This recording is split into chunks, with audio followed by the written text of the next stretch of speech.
custom LEGO Batman the Animated Series Batwing. I designed it to be accurate as I possibly could make it to its depiction from the TV series, and I'm pleasantly pleased with the final outcome.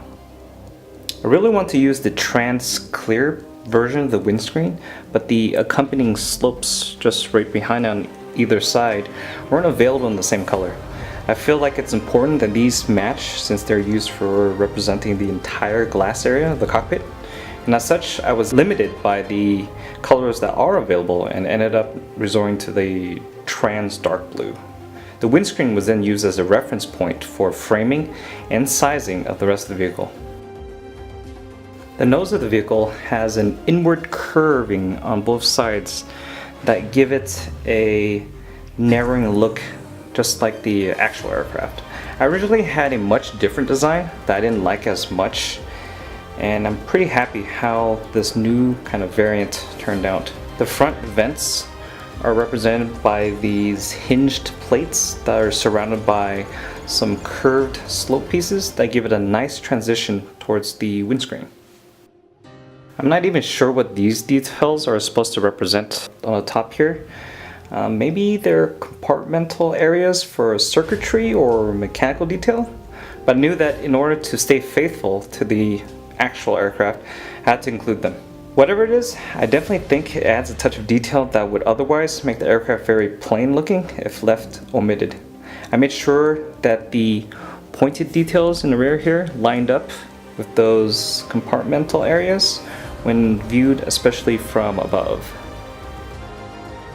The challenge with using the large fin piece as the main element for the tail was getting things to flow and transition smoothly from the windscreen all the way to the back. And in addition, I had to make sure there was enough room still available for the jet thruster to be positioned correctly in the back. The thruster was carefully recessed into the back of the vehicle with the details surrounding it.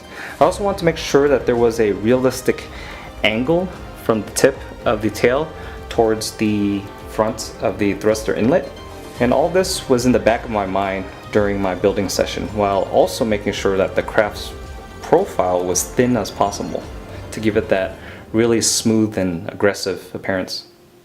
Here's a quick comparison to how it looks sized up with a few of Batman's other aerial vehicles from my collection.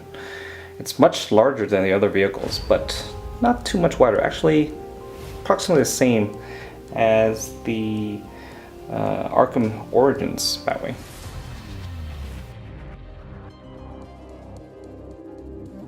And of course, here's how it looks next to the Batman Animated Series Batmobile.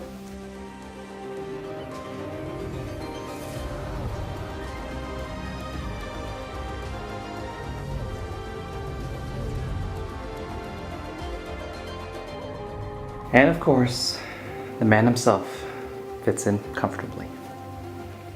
The LEGO Digital Designer file and PDF building instructions for this model is available in my eBay store, in which I'll provide a link to in the description below if you're interested in that. Please share with me and the other viewers on what your thoughts are for this custom LEGO Batman the Animated Series Batwing. And I'll see you guys in the next one. Peace.